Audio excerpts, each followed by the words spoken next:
إن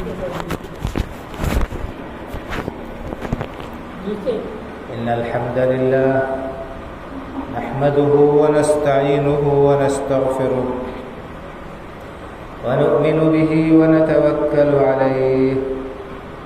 ونعوذ بالله من شرور أنفسنا ومن سيئات أعمالنا من يهده الله فلا مضل له ومن يضلل فلا هادي له وأشهد أن لا إله إلا الله وحده لا شريك له وأشهد أن محمدا عبده ورسوله يا أيها الذين آمنوا اتقوا الله حق تقاته ولا تموتن إلا وأنتم مسلمون يا أيها الناس اتقوا ربكم الذي خلقكم من نفس واحدة وخلق منها زوجها وبث منهما رجالا كثيرا ونساء واتقوا الله الذي تساءلون به والأرحام إن الله كان عليكم رقيبا يا أيها الذين آمنوا اتقوا الله وقولوا قولا سديدا يصلح لكم أعمالكم ويغفر لكم ذنوبكم ومن يطع الله ورسوله فقد فاز فوزا عظيما أما بعد فإن خير الحديث كتاب الله وخير الهدي هدي محمد صلى الله عليه وسلم وشر الأمور محدثاتها وكل محدثة بدعة وكل بدعة ضلالة وكل ضلالة في النار رب اشرح لي صدري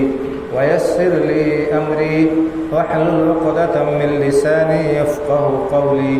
سبحانك لا علم لنا إلا ما علمتنا إنك أنت العليم الحكيم. محترم حاضرین جمعہ، دینی و ملی بھائیوں اور بزرگوں، ذی الحجہ کا مہینہ ختم ہونے کو ہے۔ آج 25 تاریخ ہو گئی ہے۔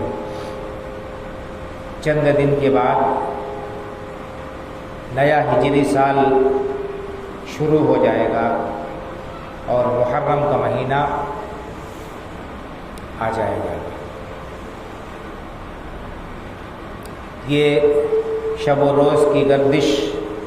یہ دن اور رات کا آنا جانا جسے ہم دیکھ رہے ہیں اور جسے ہم جی رہے ہیں،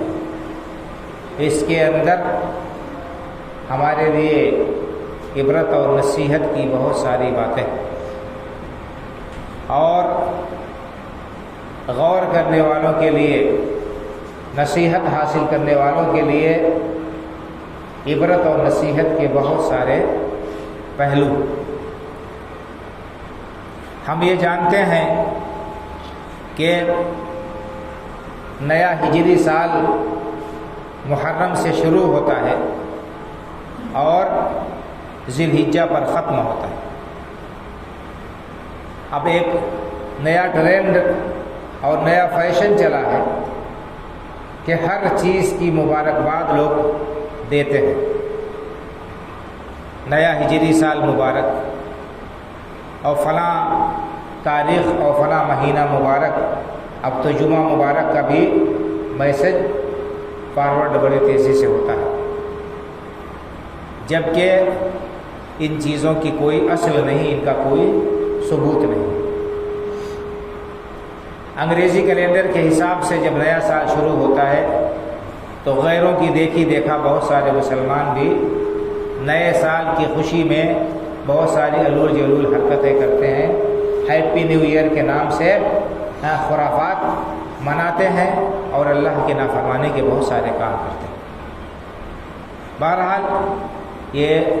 نیا ہجری سال ہمیں بہت کچھ غور و فکر کی دعوت دیتا ہے۔ سب سے پہلی بات تو یہ کہ ہمیں یہ سوچنا چاہیے ہمیں یہ غور کرنا چاہیے کہ ہماری زندگی کا 1 سال کم ہو گیا، ہم اپنی موت کے اور قریب ہو گئے، تو بجائے اس کے کہ ہم نئے سال کی خوشی منائیں اور اس کی مبارکباد ایک دوسرے کو فارورڈ کریں، چاہیے یہ کہ ہم پچھلے 1 سال کا اپنا لیکھا جوکھا، اپنا حساب کتاب ٹٹولیں کہ ہم نے اس پورے 1 سال میں کیا کچھ کمایا، کیا گوایا۔ یہ دنیا آخرت کی کھیتی ہے، اور ہمیں جتنی بھی سانس ملی ہے یہ سب اللہ کی امانت ہے، اور ہم سے اللہ رب العالمین کے ہاں ان کے بارے میں پوچھا جائے گا کہ ہم نے اپنی زندگی کیسے بسر کی، اپنے زندگی کے شب و روز کیسے گزارے، کن کاموں میں ان کو ہم نے صرف کیا۔ اللہ کے رسول صلی اللہ علیہ وسلم نے ایک صحابی کو نصیحت کرتے ہوئے فرمایا تھا کہ اغتنم خمسا قبل خمس، 5 چیزوں کو 5 چیزوں سے پہلے غنیمت سمجھ لو۔ 5 نعمتیں اللہ رب العالمین کی ہیں، ان نعمتوں کو اگر پائے ہوئے ہو تو ان کی قدر کر لو، ان کا صحیح استعمال کر کے اپنے لیے زیادہ آخرت جمع کر لو، تاکہ کل قیامت کو رونا نہ پڑے، پچھتانا نہ پڑے، افسوس نہ کرنا پڑے۔ کیا ہے؟ شبابک قبل حرم، جوانی اگر تمہیں ملی ہے اس جوانی کی قدر کرو، جوانی کو اللہ کی عبادت و اطاعت میں صرف کرو۔ یہ جوانی اتنی بڑی نعمت ہے کہ اس کا کوئی بدل نہیں ہو سکتا۔ تو جوانی کو رنگ رلیوں میں، کھیل تماشوں میں، لہو و لعب میں، دنیا کی رنگینیوں میں اپنے شہوتوں کو پورا کرنے میں نہ لگا دو۔ اس جوانی کی قدر کرتے ہوئے اس جوانی کو اللہ کی عبادت و اطاعت میں لگاؤ، اس جوانی کو اللہ کے دین کی خدمت میں لگاؤ، اس جوانی کو آخرت کے لیے زیادہ راہ جمع کرنے میں صرف کرو۔ تو سب سے پہلے آپ نے فرمایا کہ شبابک قبل حرمک، بڑھاپا آنے سے پہلے، جو بڑھاپا خود بیماری ہے، انسان کے پاس کوئی بیماری نہ ہو لیکن بوڑھا ہو جائے، اس کے اعصاب کمزور ہو جاتے ہیں، اس کے اعضاء کمزور ہو جاتے ہیں، چلنا پھرنا مشکل ہوتا ہے، اور اس کو اپنے ضروریات کی تکمیل میں دشواری پیش آتی ہے، طرح طرح کی تکلیفیں ہوتی ہیں۔ پھر انسان عبادت کرنا چاہے تو اتنی آسانی سے عبادت نہیں کر پاتا جتنی جوانی میں کر لیتا ہے، رکوع میں، سجدے میں جانے میں، مسجد تک پہنچنے میں، اور اسی طرح سے رات میں بیدار ہو کر تہجد پڑھنے میں، مختلف نیکی کے کاموں میں اس کو دشواریاں پیش آتی ہیں۔ بہت سارے لوگوں کی نگاہ کمزور ہو جاتی ہے بڑھاپے میں، پھر وہ چاہیں کہ قرآن کریم کی تلاوت کر لیں، کچھ اور کام کر لیں، نہیں کر پاتے۔ تو بڑھاپا بذائے خود ایک مرض ہے، جوانی کو بڑھاپے سے پہلے غنیمت سمجھ لو۔ اور فرمایا وصحتک قبل سقمک، اللہ نے صحت سے نوازا ہے، تندرستی سے نوازا ہے، تو اس صحت کی قدر کرو، اس صحت کو اللہ رب العالمین کی مرضیات پر چلانے میں اس صحت کو صرف کرو۔ ایسا نہ ہو کہ صحت و تندرستی حاصل ہے تو اس کے نشے میں مست ہو کر تم بندوں کے اوپر ظلم و زیادتی کرو، اور صحت و عافیت کی دولت اللہ نے جو نوازی ہے اس کا غلط استعمال کرو، اس کے ذریعے سے تم بندوں پر اپنا ظلم و زیادتی کرتے ہوئے اور ان کے عزت و آبرو کے ساتھ کھلواڑ کرو اور ان کو تکلیفیں پہنچاؤ۔ نہیں، یہ صحت اللہ تعالیٰ کی بہت بڑی نعمت ہے، بیماری سے پہلے صحت کو غنیمت سمجھ لو۔ وغناک قبل فقرک، اور اسی طرح سے اللہ نے اگر مال و دولت سے نوازا ہے، تمہارے پاس میں کچھ ہے اللہ کا دیا ہوا، تو اس کو خرچ کر لو۔ حالات کب پلٹا کھا جائے کچھ پتہ نہیں، کب انسان کے اوپر کوئی برا وقت آ جائے اور اس کا ذریعہ معاش چھن جائے، اس کے پاس تنگ دستی آ جائے، کچھ نہیں کہا جا سکتا۔ تو اگر اللہ نے دیا ہے تمہیں تو اس میں سے بقدر طاقت اللہ رب العالمین کے لیے صرف کر لو۔ وغناک قبل فقرک، محتاجی آنے سے پہلے، ضرورت مندی آنے سے پہلے مالداری کو اور تمغری کو غنیمت سمجھتے ہوئے اللہ کی راہ میں اس میں سے خرچ کر کے اللہ رب العالمین کے کو راضی کرنے کی کوشش کرو۔ وفراغک قبل شغلک، اور فرصت کے اوقات کو مصروفیت کے وقت سے پہلے غنیمت سمجھو۔ کبھی کبھی انسان کے پاس اتنا کام آ جاتا ہے، اتنے زیادہ مسائل آ جاتے ہیں کہ اس کو فرصت ہی نہیں ملتی، کھانا کھانا اس کے لیے مشکل ہو جاتا ہے، نیند اس کو قربان کرنی پڑتی ہے، راتوں رات جاگنا پڑتا ہے اور بھاگ دوڑ کرنی پڑتی ہے۔ تو ایسی مصروفیت کے آنے سے پہلے جب تمہارے پاس وقت نہ ہو اللہ کی عبادت کا، اس سے پہلے جو بھی فرصت کا وقت ہے اس کو غنیمت سمجھ لو۔ اور آپ نے آخر میں کیا فرمایا؟ وحیاتک قبل موتک، زندگی اللہ نے جو دی ہے اس زندگی کو غنیمت سمجھو، اس زندگی کی قدر کر لو، موت آنے سے پہلے پہلے آخرت کے لیے زندگی میں جو کچھ کر سکتے ہو کر لو، بڑا سے بڑا عمل کر سکتے ہو تو بڑا سے بڑا عمل کر لو، اور اگر نہیں بڑا عمل کر سکتے تو چھوٹا سے چھوٹا عمل کر لو۔ اللہ کے رسول صلی اللہ علیہ وسلم کہ اتقوا النار ولو بشق تمرہ، اللہ کی آگ سے، جہنم کی آگ سے بچنے کی فکر کرو، تدبیر کرو، کیسے؟ معمولی سے معمولی کام کے ذریعے سے بھی، اگر تمہارے پاس میں ایک کھجور پوری دینے کی طاقت نہیں ہے تو کھجور کا ایک ٹکڑا دے کر اللہ کے راستے میں جہنم کی آگ سے بچاؤ کی کوشش کر لو۔ یہ زندگی ہے، اس میں معمولی سے معمولی کام کیے رہو گے، کل قیامت کے دن یہی کام آئے گا۔ اور ایسا نہ ہو جیسا اللہ نے کہا ہے کہ وَأَنفِقُوا مِمَّا رَزَقْنَاكُم مِّن قَبْلِ أَن يَأْتِيَ أَحَدَكُمُ الْمَوْتُ فَيَقُولَ رَبِّ لَوْلَا أَخَّرْتَنِي إِلَىٰ أَجَلٍ قَرِيبٍ فَأَصَّدَّقَ وَأَكُن مِّنَ الصَّالِحِينَ۔ اے لوگوں، اللہ نے تمہیں جو کچھ دیا ہے اس میں سے اللہ کے راستے میں خرچ کر لو، اس سے پہلے کہ موت آ جائے، موت کا فرشتہ سر پر آ کر کھڑا ہو جائے، اس وقت افسوس کرو، اس وقت حسرت کرو، کہو کاش کہ مجھے وقت مل جائے، رب لولا اخرتنی الی اجل قریب، اے اللہ تھوڑی سی اور مہلت دے دے، کچھ موقع مل جائے، فاصدق واکن من الصالحین، تاکہ جو مال رکھا ہوا ہے اس میں سے کچھ اللہ کے راستے میں خرچ کر لوں، کچھ نیکی کے کام کر لوں، آخرت کے لیے کچھ زیادہ راہ جمع کر لوں۔ موت آ جائے گی تو اللہ نے کیا فرمایا؟ ولن یؤخر اللہ نفسا اذا جاء اجلها، جب کسی بھی نفس کا وقت مقررہ آ جائے گا تو ہرگز اللہ تعالیٰ تھوڑی سی بھی مہلت نہیں دے گا۔ تو یہ موت سے پہلے پہلے زندگی کے جس مرحلے میں بھی ہمیں، نوجوانی میں ہے، جوانی میں ہے، اور ادھیڑ عمر میں ہے، بڑھاپے میں ہے، جس عمر کو بھی پہنچ گئے ہیں، جتنی بھی سانسیں باقی ہیں، ان میں سے جتنی ہو سکتی ہے اللہ رب العالمین کی عبادت و بندگی میں صرف کر لے، اور اللہ رب العالمین کو خوش کرنے کی کوشش کرے۔ آپ نے فرمایا کہ اتقوا النار ولو بشق تمرہ، ایک معمولی کھجور نہیں، آپ نے کہا کھجور کا ایک ٹکڑا اگر دے سکتے ہو تو اس کو بھی حقیر نہ سمجھو، اس کو بھی حقیر نہ سمجھو، اور اگر یہ بھی نہیں کر سکتے تو فَبِكَلِمَةٍ طَيِّبَةٍ، اچھی بات بول کر، بھلائی کا حکم دے کر، اور اللہ کو خوش کرنے والی بات کہہ کر اللہ کو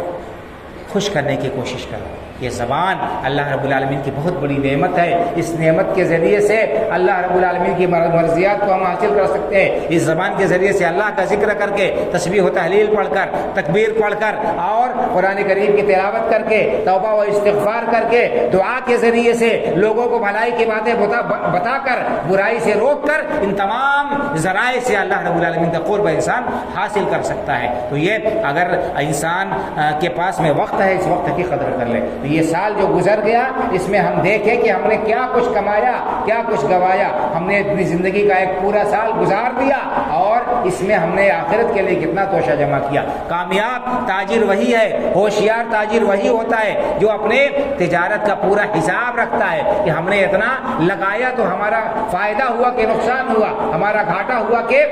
نفع ہوا۔ تاجر جو ہے اگر حساب نہ کرے اور نفع حاصل کرنے کی کوشش نہ کرے، نقصان سے بچنے کی کوشش نہ کرے تو بہت ناکام تاجر ہوگا اور بہت نقصان میں ہو جائے گا۔ تو یہ زندگی ہماری، یہ آخرت کی کھیتی ہے، اللہ نے ہمیں جو دیا ہے، اس پونجی کو اگر ہم صحیح سے استعمال کریں گے اللہ کو خوش کرنے والے کاموں میں، تبھی ہم کامیاب ہو سکتے ہیں، ورنہ ناکام و نامراد ہوں گے آخرت میں۔ دنیا میں چاہے انسان جتنی کمائی کر لے، جتنے بڑے عہدے اور منصب پر پہنچ جائے، جتنی زیادہ جاگیر و جائیداد بنا لے، اگر آخرت میں اس کے لیے حصہ نہیں ہے، اللہ رب العالمین کی مرضیات کو حاصل نہیں کر سکا، وہ سب سے بڑا ناکام انسان ہے۔ تو بہرحال ایک سال جو گزر گیا اس کا ہم حساب کریں۔ دوسری بات غور و فکر کی یہ ہے بھائی اور بزرگوں کی، یہ سال جو کیلنڈر گزرتا ہے ہمیں یاد دلاتا ہے ایک اہم واقعے کی، اور وہ کیا ہے؟ ہم کہتے ہیں ہجری سال، اسلامی سال ہجری سال کہلاتا ہے، یعنی ہجرت اللہ کے رسول صلی اللہ علیہ وسلم نے جو کی تھی، مکہ مکرمہ جیسا عظیم شہر آپ نے چھوڑا تھا، اور وطن سے دور پردیس میں ایسی جگہ جہاں پر وبائیں تھیں، جہاں پر بیماریاں تھیں، جہاں تکلیفیں تھیں، وہاں آپ تشریف لے گئے تھے۔ یہ ہجرت کا واقعہ اسلامی تاریخ میں بہت ہی عام واقعہ ہے، ہم تاریخ سے اپنی واقف نہیں ہیں اور اس کے پس منظر سے ہم واقف نہیں ہیں، اس لیے ہمیں اس کی اہمیت کا اندازہ نہیں ہے۔ یہ ہجری سال اور یہ ہجرت کا جو واقعہ ہمارے لیے بہت اس کے اندر عبرت اور نصیحت ہے بھائیوں اور ہجرت کیا ہے آپ کو معلوم ہونا چاہیے۔ ہجرت کے معنی آتے ہیں چھوڑ دینا، کسی چیز سے دستبرداری اختیار کر لینا، اور اللہ کے رسول صلی اللہ علیہ وسلم نے صحابہ کرام رضی اللہ تعالیٰ عنہ اجمعین نے ہجرت کی تھی، عظیم قربانی دی تھی، کس کام کے لیے؟ اللہ کو خوش کرنے کے لیے، اللہ کے دین کو قائم کرنے کے لیے، اللہ کی توحید کو عام کرنے کے لیے، دنیا کو شرک و کفر سے بچانے کے لیے آپ نے اتنی عظیم قربانی دی تھی۔ آپ مکہ مکرمہ میں پیدا ہوئے، 40 سال آپ نے وہاں پر گزارا، 40 سال کے بعد آپ کو نبوت سے اللہ رب العالمین نے سرفراز کیا۔ آپ نے 13 سال مکہ مکرمہ میں رہ کر لوگوں کو دین کی دعوت دی، اللہ کی توحید کی طرف بلایا اور شرک کفر کی قباحت کو واضح کیا، لیکن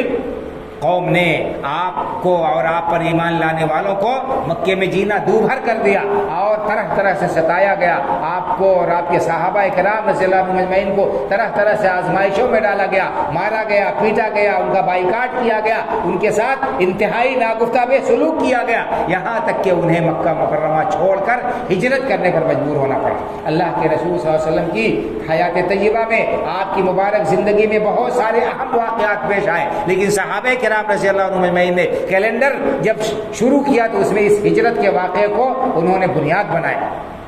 اللہ کے رسول صلی اللہ علیہ وسلم کی ولادت کی جو تاریخ تھی وہاں سے کیلنڈر نہیں شروع کیا گیا۔ اس سے یہ معلوم ہوتا ہے کہ جو لوگ یوم ولادت مناتے ہیں،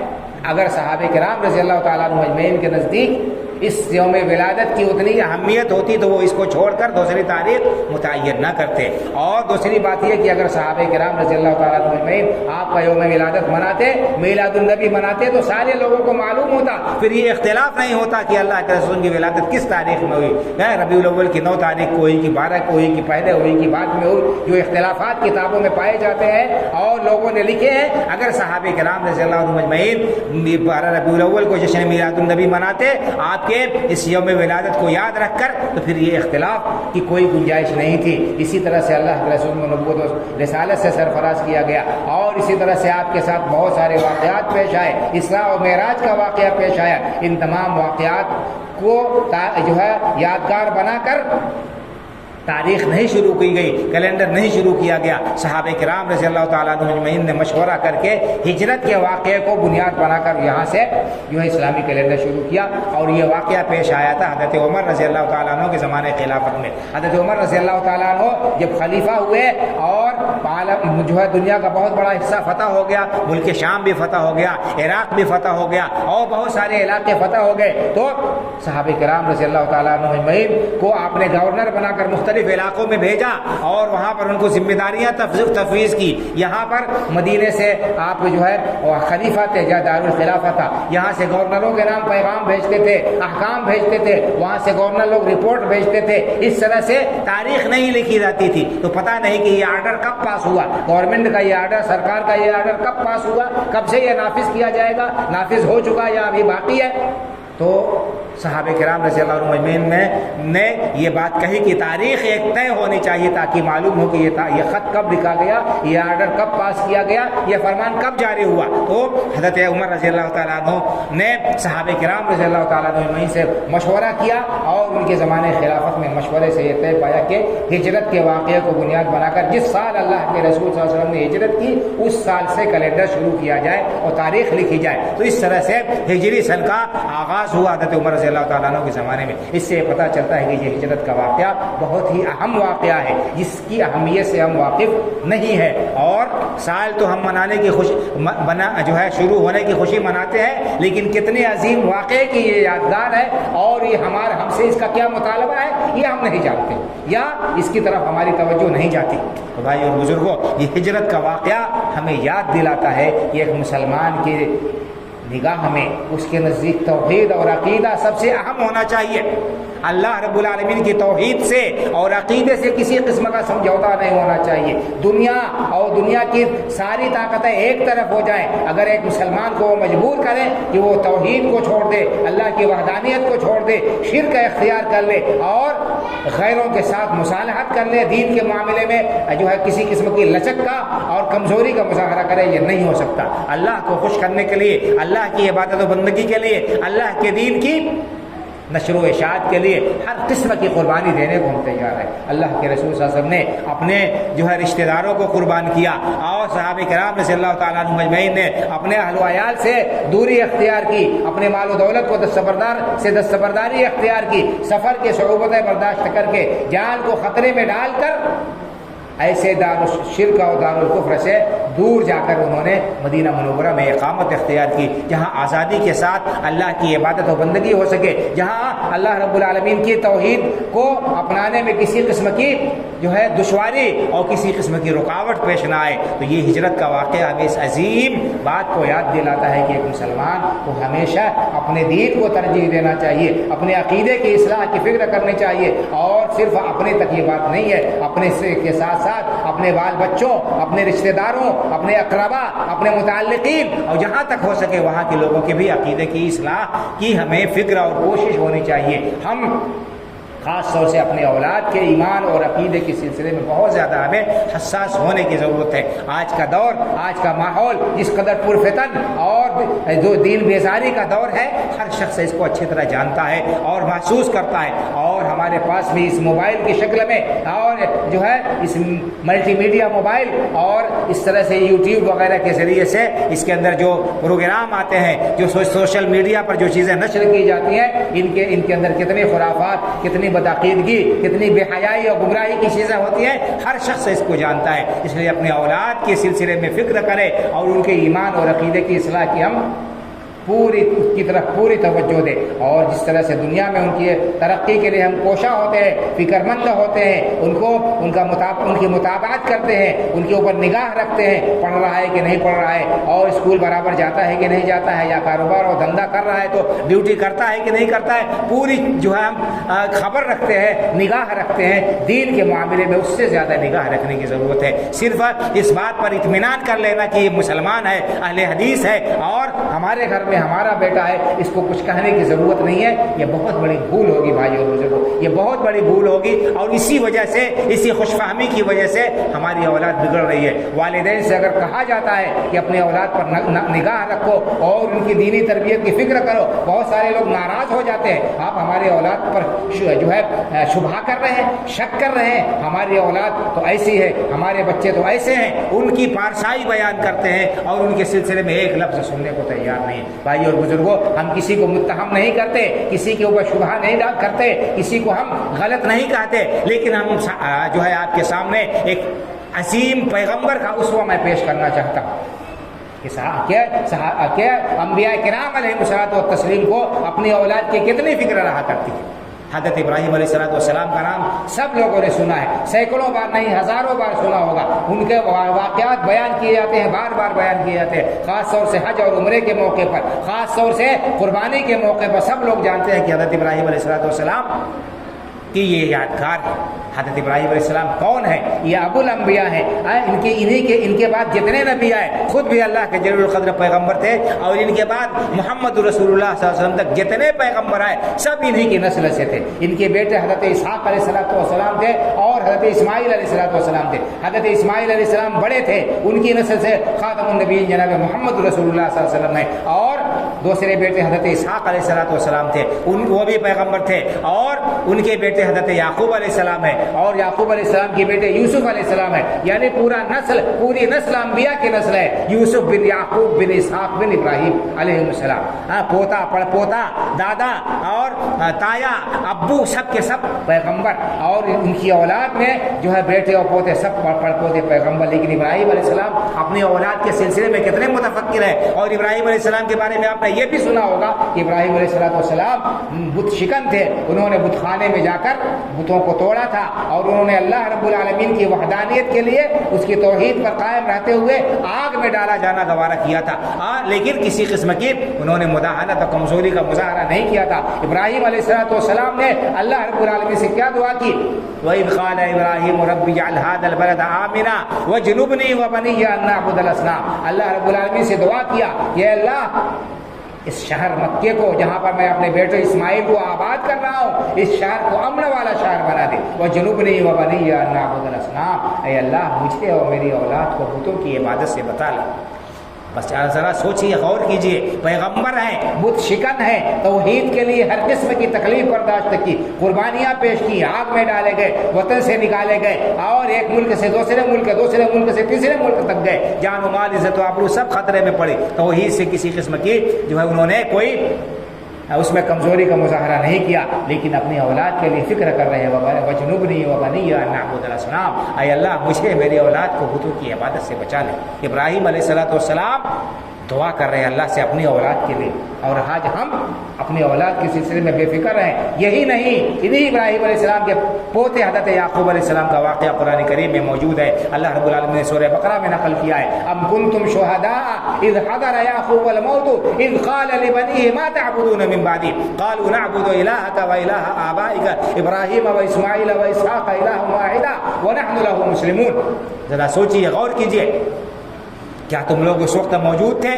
جب حضرت یعقوب علیہ السلام کی موت کا وقت آیا؟ اور یہی یعقوب علیہ السلام جو حضرت اسماعیل ابراہیم علیہ السلام کے پوتے ہیں، یعقوب بن اسحاق بن ابراہیم خود پیغمبر، اور ان کے بیٹے یوسف علیہ السلام پیغمبر، ابا جان حضرت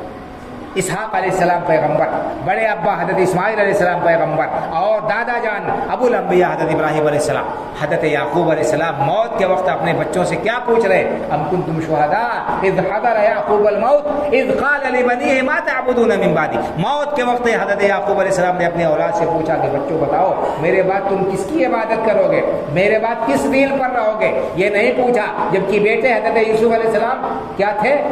مصر میں ایک بڑے عہدے پر فائز تھے، وزیر خزانہ یا وزیر خوراک تھے، بادشاہ کے یہاں بڑے اونچے عہدے پر فائز تھے، اور بہت سارا ان کے پاس میں مال و دولت تھا۔ حضرت یعقوب علیہ السلام نے انتقال کے وقت دنیا کے بارے میں نہیں پوچھا کہ کون کھیت کون لے گا، کون سی جائیداد کون لے گا، کس طرح سے رہو گے، پوچھا بتاؤ میرے بعد کس دین پر رہو گے، کس کی عبادت کرو گے؟ ما تعبدون من بعدی، بتاؤ میرے بعد کہیں دین سے پھر تو نہیں جاؤ گے، میرے بعد کس کی عبادت کرو گے؟ قالوا نعبد الہک والہ آبائک ابراہیم و اسماعیل و اسحاق الہ واحدا ونحن له مسلمون۔ کیوں؟ تو ان سارے بچوں نے کہا کہ ابو جان ہم ایک ہی معبود کی عبادت کریں گے، آپ کا جو معبود ہے، آپ جس اللہ کی عبادت کرتے رہے، آپ کے ابا حضرت ابراہیم اور اسحاق اور اسماعیل علیہ السلام جس کی عبادت کرتے رہے، اسی اللہ کی ہم عبادت کریں گے۔ ونحن له مسلمون، اور ہم اسی کے لیے تابع فرمان ہو کر، مسلمان ہو کر زندگی بسر کریں گے۔ تو یہ اپنی اولاد کے سلسلے میں انبیاء کرام علیہ السلام متفکر رہتے تھے، ان سے عہد و پیمان لیتے تھے، ان کی خبرگیری کرتے تھے۔ ایک دو واقعات نہیں ہے قرآن کریم میں، آپ کو درجنوں انبیاء کرام علیہ السلام کے واقعات ملیں گے، ان کے نصیحتیں اپنی اولاد کو ملیں گی۔ لقمان حکیم کی نصیحت پڑھیے سورہ لقمان میں 21ویں پارے میں، انہوں نے اپنے بیٹے کو کیا کیا نصیحت کی، عقیدے کے سلسلے میں، اخلاق کے سلسلے میں، معاملات کے سلسلے میں۔ آج ہم اپنی اولاد کی طرف سے متفکر نہیں ہے، بے فکر ہیں، سمجھ رہے ہیں کہ وہ مسلمان ہے اور کچھ سوچنے کی ضرورت نہیں ہے، کچھ کہنے کی ضرورت نہیں، مسلمان ہو کر نماز نہ پڑھے۔ یہ صحابہ کرام رضی اللہ عنہ میں سوچ بھی نہیں سکتے تھے کہ کوئی اپنے آپ کو مسلمان کہے اور نماز نہ پڑھے۔ آج ہم کہتے ہیں کیا ہوا نماز نہیں پڑھتے ہیں، فلاں چیز تو اچھی ہے، جھوٹ تو نہیں بولتے ہیں، اور فلاں تو نہیں کرتے ہیں، کسی کا مال تو نہیں ہڑپتے، ارے کچھ نہیں کرتے وہ نماز نہیں پڑھتے تو پھر کیسے مسلمان ہے؟ بہرحال یہ ہجرت ہمیں بتاتی ہے کہ ایک مسلمان کو اپنی جان مال سے زیادہ اپنا ایمان اور عقیدہ عزیز ہونا چاہیے، اپنے ایمان اور عقیدے کی حفاظت کی فکر ہونی چاہیے، اور اس سلسلے میں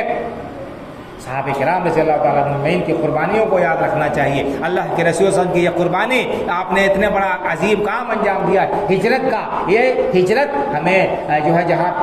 اس کے بعد اسلام کو ترقی ہوئی، اس کے بعد اسلام کو عروج نصیب ہوا، اسلام مسلمانوں کو امن و اطمینان نصیب ہوا، ان کو ایک جو ہے امن کی جگہ مدینہ منورہ کی شکل میں مل گئی، اور یہاں سے پھر اسلام کو فروغ حاصل ہوا۔ اس لیے ہجرت کے بعد کا جو دور ہے وہ اسلام اور مسلمانوں کے سلسلے میں بڑا جو ہے مناسب رہا، اور اس کے بعد جو ہے اللہ کے دین کی نشر و اشاعت ہوئی۔ معلوم ہوا کہ تکلیف کے بعد، پریشانی کے بعد، قربانی کے بعد آسانی ہوتی ہے، اللہ رب العالمین کی طرف سے نصرت اور مدد شامل حال ہوگی۔ حالات اگر ہمارے موافق اگر اس وقت نہ ہو تو ہمیں مایوس نہیں ہونا چاہیے اللہ کی رحمت سے، اور اپنے اس مشن کو ترک نہیں کرنا ہوگا۔ ضرورت ہے کہ ہم اپنے دین کے سلسلے میں، اپنے عقیدے کے سلسلے میں، اپنے منہج کے سلسلے میں حساس ہوں، چوکنا ہوں، اور خود بھی دین پر مضبوطی کے ساتھ قائم رہیں، اور اپنے بندوں کو بھی دین، اپنے بچوں کو بھی، اپنے گھر والوں کو بھی، اپنے اہل و عیال کو بھی دین کا پابند بنائیں۔ اسی میں ہمارے لیے دنیا اور آخرت کی بھلائی ہے، اسی میں اللہ رب العالمین کی رضامندی ہے، اسی میں امن و امان ہے، اسی میں عزت و آبرو ہے،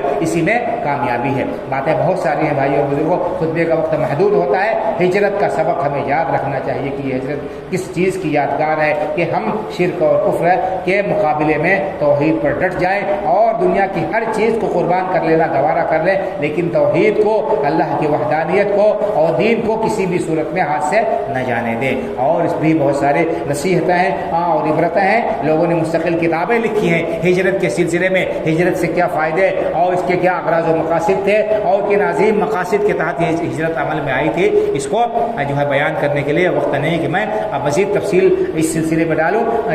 تفصیلی گفتگو کروں۔ بہرحال خلاصہ کلام یہ ہے کہ ہمیں اپنی تاریخ سے بھی واقفیت ہونی چاہیے، اللہ کے رسول کی سیرت طیبہ کو پڑھنا چاہیے اور اس سے عبرت اور نصیحت حاصل کرنی چاہیے، صحابہ کرام رضی اللہ تعالیٰ عنہم کی قربانیوں کو یاد رکھنا چاہیے اور اس سے نصیحت حاصل کرنا چاہیے اور اپنی زندگی میں ان پر عمل کر کے اللہ رب العالمین کی رضامندی حاصل کرنے کی کوشش کرنا چاہیے۔ اللہ تعالیٰ ہمیں صحیح معنوں میں دین کی سمجھ عطا فرمائے اور دین کو سیکھ کر اور اس پر عمل کرنے کی توفیق عطا فرمائے۔ اللہ تعالیٰ ہمارے ایمان کی حفاظت فرمائے، اسلام کو زندہ رکھے، ایمان پر ہمارا خاتمہ ہو اور اللہ تعالیٰ آخرت میں ہم سب کو جنت الفردوس میں اعلیٰ سے اعلیٰ مقام عطا فرمائے، آمین۔ اقول قولی ھذا واستغفر اللہ لی ولکم ولسائر المسلمین فاستغفروہ من کل ذنب انہ هو الغفور الرحیم۔